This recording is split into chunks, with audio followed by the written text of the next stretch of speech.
Many foreigners buying property in Colombia think that the process is similar to that of their country. I've bought my own properties and I've helped many people buy their own properties as well, including this investment property behind me. In this video, I'm gonna go over the step-by-step process of buying property here to help you manage your expectations, hopefully save you some money, and of course, guide you through this beautiful journey of buying property in Medellin, Colombia. Starting with the first step, which actually doesn't even start in Colombia. It starts before you even book your trip out here. Number one, having your funds ready. First of all, if you're a foreigner, or even if you're Colombian, but you have zero credit history here, the chances of you getting a loan are slim to none. Just like in your country, the bank will do a credit check, verify your income, etc. So if you don't have any of that in the country, it's really hard for a bank to approve you for any mortgage out here. Which makes sense, right? But a lot of people come down here expecting to get a loan because they have great credit in their country and then hit that hard stop when banks just flat out reject them. And if you're asking yourself, how do I get that money? Well, we've had clients that have pulled out home equity lines of credit on their properties. Some clients have even pulled money together with their friends and family back home in order to buy down here. So you can ask your mom for money, but the reality is that you need the cash down here. So now that you have your money, how do you get your money in the country? That could be a tough one for a lot of people.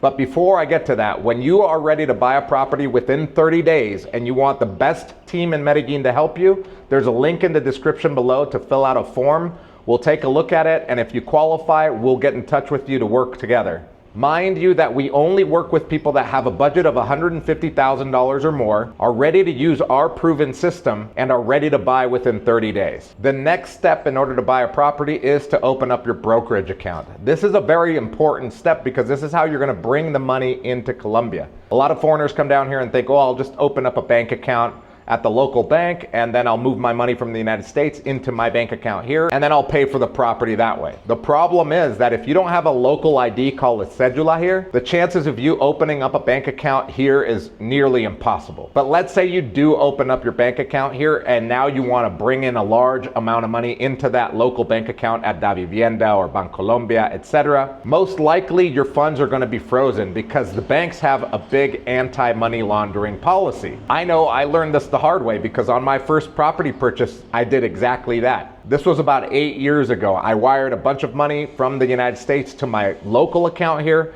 and Bancolombia froze my account. I needed to provide a ton of paperwork to prove where that money came for and what it was for. It took about a week or so in order to unfreeze the process. Luckily, the owner was very flexible. He didn't pursue penalizing me, and I was able to do the deal. But now when I have clients that come down here, I tell them you got to open up a brokerage account in Colombia.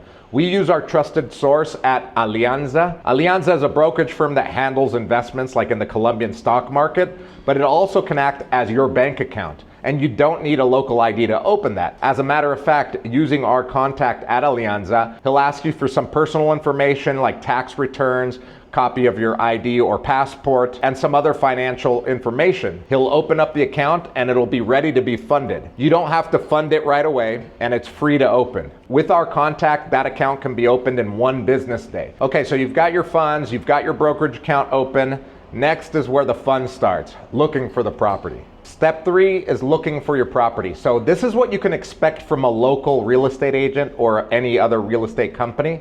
You'll contact them, you'll tell them your budget, tell them kind of what you're looking for, maybe like a 3-bedroom, 2-bath, with a view, with some amenities, etc. And then they'll just start sending you links on WhatsApp. Everyone uses WhatsApp, by the way. So if you don't have it downloaded, make sure you download it because that's how everyone communicates down here. But they'll start sending you links to properties on WhatsApp. Some will just send you whatever they can just to see if anything sticks and they can get lucky and you'll buy from them. When working with us, this is what to expect. You fill out our form, you tell us exactly what you're looking for, from what your budget is, to what neighborhood you want to be in, what your lifestyle is like, what are you looking for? Do you like to walk a lot? Do you not like hills?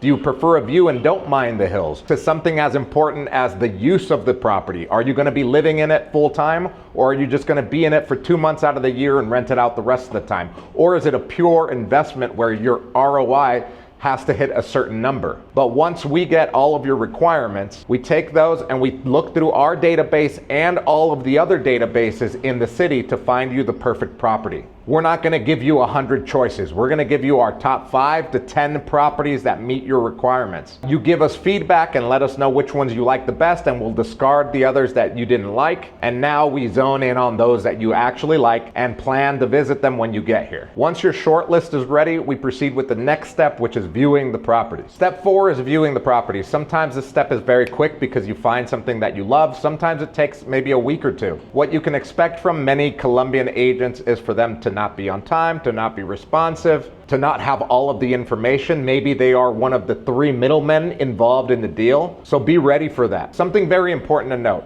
Colombians don't do inspections or walkthrough of properties by a contractor. But we always recommend that our buyers do a walkthrough with a contractor. We have our selected contractors.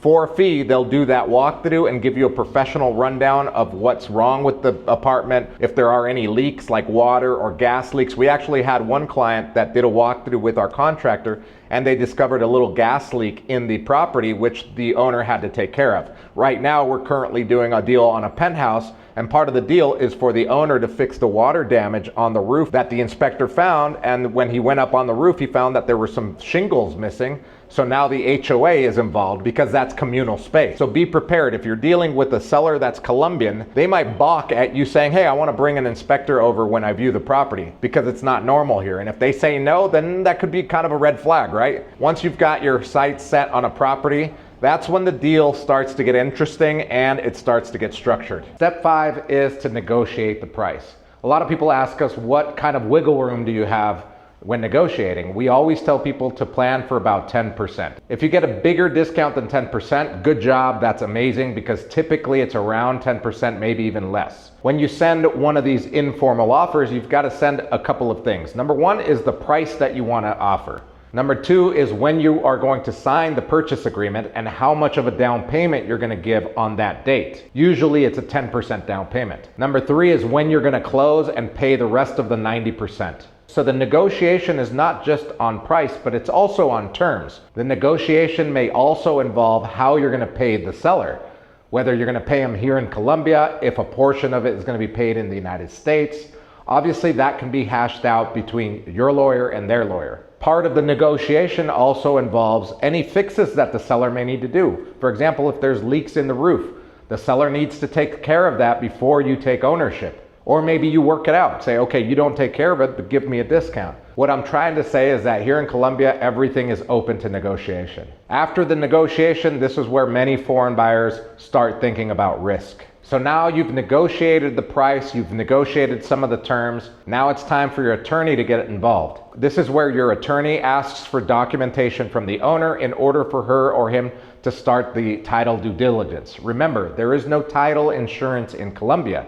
Your insurance is your attorney doing a great job making sure that there's no back taxes owed, making sure that there are no liens on the property, finding out who the actual owners of the property are. And you're not only checking that for the apartment that you want to buy, but it's also for the parking space, if that's a separate title, and or the storage unit, because sometimes those have a separate title too. So it's imperative that you work with a competent lawyer. Once this is done, this is where the transaction becomes official.